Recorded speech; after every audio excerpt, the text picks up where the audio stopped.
Welcome back, friends, to another episode of Pause Talk Sports. I'm your host, your analyst, your color commentator, your sideline reporter. My name is Pause, and sometimes I talk about sports. Today's episode, we're going to discuss what impact Peyton Manning will have on the Broncos, also where Tim Tebow might land now that the Broncos intend on either releasing or trading him. What you're going to see in the background here is me giving up a quick touchdown to my online opponent. Basically my safety bit on the play action early, and yeah, wide open. Anyway, my opponent was using the New York Giants, and I am using the Green Bay Packers, and again, another just RNG gone wrong. You know, he gets the quick touchdown on my opening kickoff before my offense even touches the ball. I fumble, he's got the ball back again, already in the red zone, so it's not looking good for me right away. So, anyway, we'll talk about the game here, and we'll get started. If you're not interested in at least what I'm talking about, hey, stick around for the game. It ended up being as much fun watching it back, just going back and forth, many bad plays made on both sides.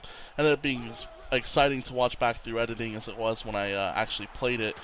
And here, I'm going to give up the second touchdown of the game very early, and I'm down 14-0 early already, so yeah, early into the first quarter, and I'm already down 2 touchdowns. Yeah, anyway, keep watching, it gets better, anyway, so we'll start, again, Peyton Manning. If you don't know already, he did go ahead and decide to go with the Broncos. They're still working on the actual deal and the legalese for the contract, but what I've heard is it's going to be a 5-year deal worth $95 million. Pretty standard. I've actually had a couple of people ask me, and I've heard a few people with this mentality.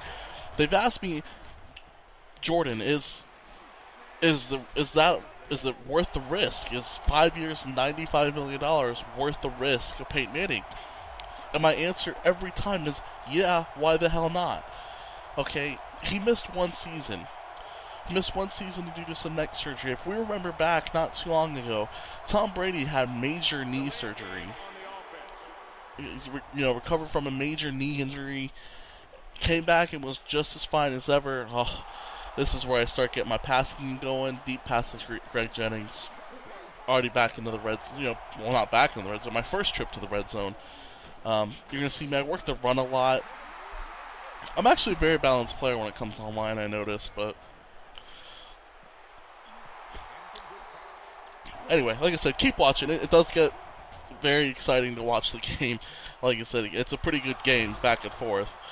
So yeah, ask me several times, is it worth it? 5 years, $95 million? Yes. Every single time, is it worth it? Yes. Reason why I say this is there is no reason to doubt that he's going to come back and play as well as he did before. There's no reason to think that at all. Period. I really don't understand the mentality of people thinking that.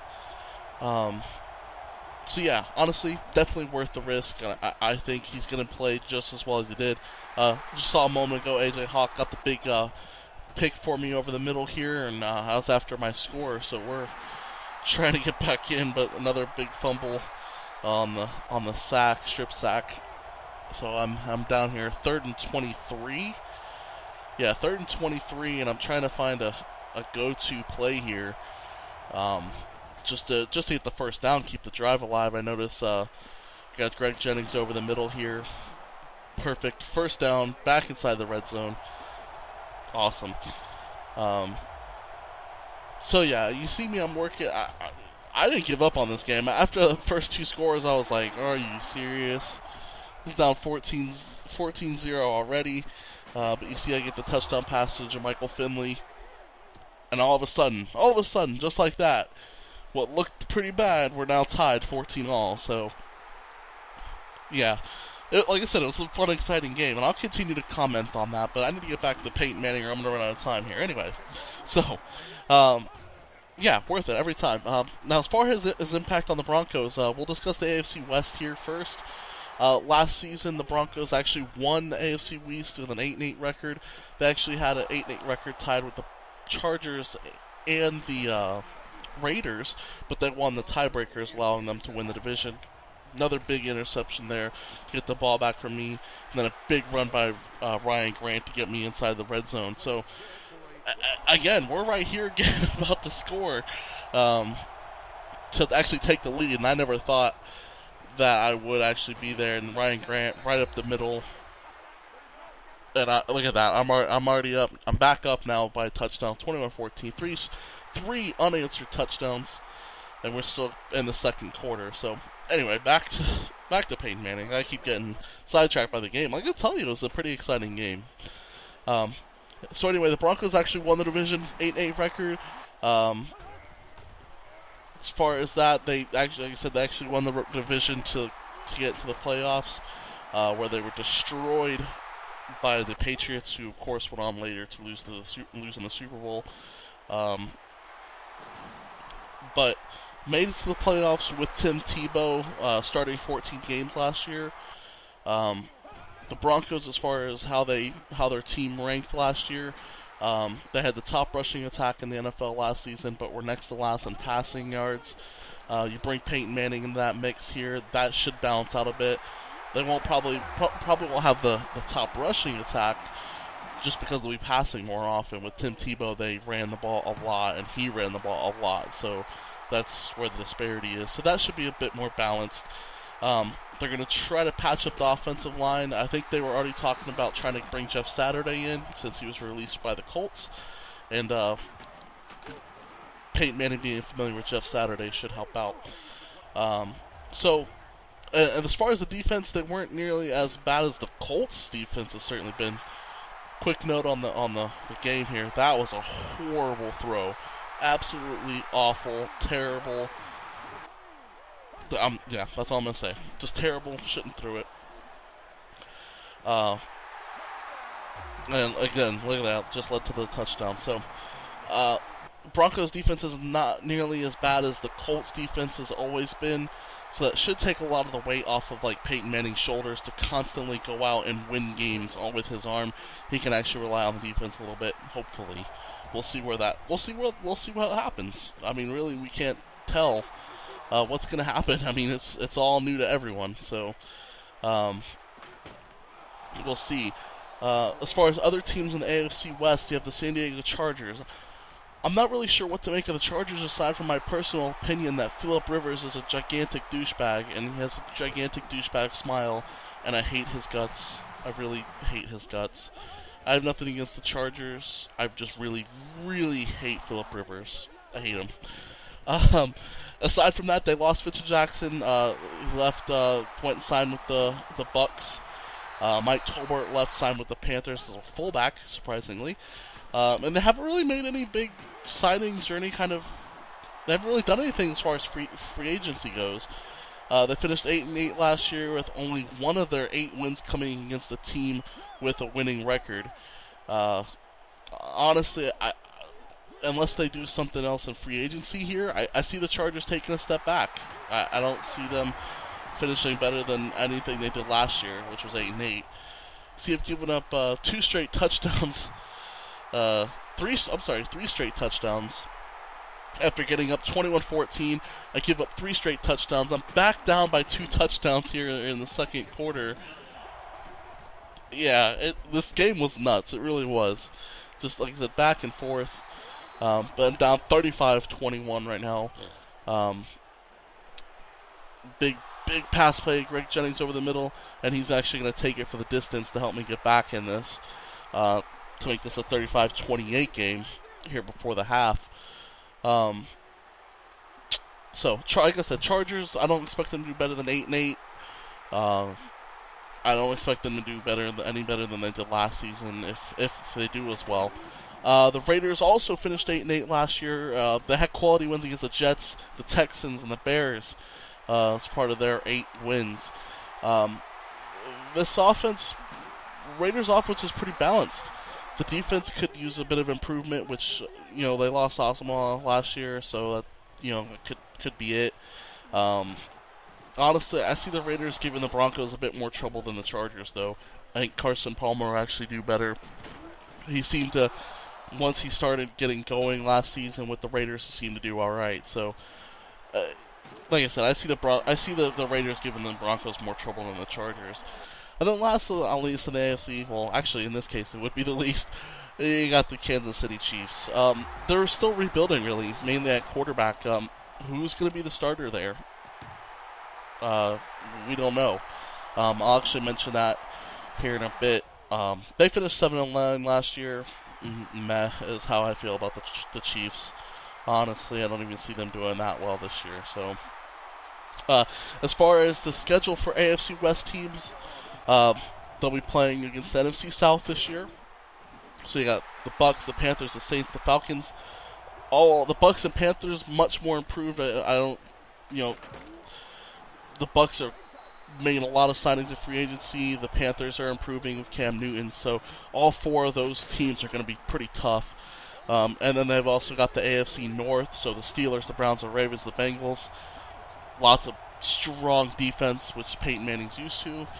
So, not to mention that since they finished first in the division last year, they'll be facing the Patriots this year. So we'll get Manning versus Brady again this year. Except it won't be Colts Patriots, it'll be Broncos Patriots. But it's still Manning versus Brady. And then the Texans, who finished atop the AFC South last year. So it's not an easy schedule by any means for the Broncos. But given the weakness of the AFC West, they should be able to win the division without a problem here. As we see picking up in the third quarter, they did get a field goal near the end of the first half. So 38-28 now. And I just turned the ball over, but I got Burnett back there to actually get the ball right back for me, and I'm back in the red zone again. My defense, and I'll say this here, my defense really stepped up here in the second half, and you'll see as this game wears on how much they stepped up. But again, running out of time, so we're done with Peyton Manning. That's how, that's what I see Peyton Manning and the Broncos doing. Let's talk about Tim Tebow. They've already talked about how they're planning on either trading or releasing Tim Tebow since they got Peyton Manning. Talk about some landing spots for him. Most obvious landing spot would be the Jacksonville Jaguars. Their current quarterbacks, they have Blaine Gabbert, Chad Henne, who they just picked up. Blaine Gabbert is the expected starter. He had a decent season by rookie standards last year, but it seemed all rookie quarterbacks were overshadowed by Tim Tebow, who they'd be picking up. The Jaguars also signed Chad Henne from the Dolphins backup. The reason why the Jaguars would be a top landing spot for Tim Tebow is their new owner really wants him there for publicity. He's in love with the guy. Before he's even owner of the team, he was telling the Jaguars they should draft Tim Tebow. So there's no doubt in my mind that they'll go after Tim Tebow. At least either try to trade for him, or if he gets released, they'll try to sign him. No doubt. Not to mention, Tim Tebow's from Jacksonville, and they're all crazy about him. So it's a no-brainer as far as where he might land to say Jacksonville Jaguars. Up next, Miami Dolphins. Quarterbacks on the Miami Dolphins, they just signed David Garrard to a one-year deal. Matt Moore is a career backup. And Pat Devlin is, he wasn't even that great in college. The Dolphins just signed Garrard, like I said, to a one-year deal after losing the Manning sweepstakes. But don't be surprised to hear Miami in the thick of things trying to get Tebow, though. Garrard is inconsistent to me. He doesn't scream franchise quarterback. Matt Moore is a career backup. Pat Devlin, I have no idea, like I said before. As with the Jaguars, the publicity for signing Tebow would help a bit as well to compete for news airtime with the Miami Heat, the big three, and the Miami Marlins, who should do pretty well. Third on my list, Cleveland Browns. You don't really think about it, but the quarterbacks on the Cleveland Browns roster have Colt McCoy, Seneca Wallace, Thaddeus Lewis. Yeah. It would be a big mistake for the Browns to go after Tim Tebow, but I really wouldn't be surprised if they did. Colt McCoy seemed to improve as the season went on last year. and they play in the NFC North, which is always tough. It's a tough division as far as defenses go. So seeing him starting to gel a little bit in that division, that's great for him. And it really, as far as that, if he's improving, it really wouldn't make sense to look elsewhere. Keep starting him. Why not? The Bengals got success out of Andy Dalton in that same division, so let Colt McCoy gel. I think he'll do all right. I honestly do. You have Seneca Wallace's backup, career backup, no problem. So if they go after Tim Tebow, that's just a really bad idea, and I really, really hate to see that. Number 4, I was talking about before, Kansas City Chiefs, as far as their quarterback situation. The quarterbacks on their roster, they have Matt Castle, Brady Quinn, and Ricky Stanzi. My opinion on Matt Castle is that he looked great in that New England Patriots offense led by Bill Belichick and Josh McDaniels. He looked great, and the Chiefs fell for it and paid a bunch of money for him, and we saw how good he was when he was not surrounded by talent and coaching talent. They also picked up Brady Quinn this offseason to see if they picked up Brady Quinn. They'll probably hold open competition in preseason between Brady Quinn and Matt Castle for the starting position. However, both have yet to prove themselves in this league, so I can almost see the Chiefs trying to go for it. Number 5, San Francisco 49ers, and I'm running out of time here. As you see, I'm in my 4-minute offense, running the clock down. I'm up 49-38, completely dominating at this point. So I'm trying to run the clock down, so I need to hurry up and get through the rest of my stuff here. Never thought I'd actually fill all the time. Didn't think I had enough material. But anyway, let me shut up about that. Let's go ahead and do this. So, San Francisco 49ers, quarterbacks currently on the roster, Colin Kaepernick and Scott Tolzien. Who are these guys? Exactly. Unless the 49ers can come to terms with Alex Smith to return at quarterback, which they have told him it's up to him. They've given him an offer, and he's welcome back. And unless they can get him to come back, they'll be shopping. And why not bring in a guy as hyped and as hot as Tim Tebow? Why not? And last, certainly not least on this list, and New England Patriots. And don't laugh, but quarterbacks on the roster, of course, Tom Brady, Mike Hartline, and Ryan Mallett they drafted. Seriously, stop laughing. But I'm serious though. Josh McDaniels loves the guy. They can bring him in as a backup, maybe for some goal line packages. So don't be surprised. I think I also heard rumblings about the Packers maybe going for him to develop him as well. So don't be surprised. That's all I'm saying. But so that's really all I had. We're coming down to the end of this game. You see, he's in his 2-minute offense down by 11 points. I get the last pick here, and I'm just going into my kneel down mode here. A couple kneel downs ends it, and we actually come out on top with the win, 49-38. Defense, I said, straightened up in the second half, didn't allow a single point. I was down 35-21, and basically went on a tear to come back and win this game. My third online game, so I'm 3-0, but it's all chump change. 49-38, your final.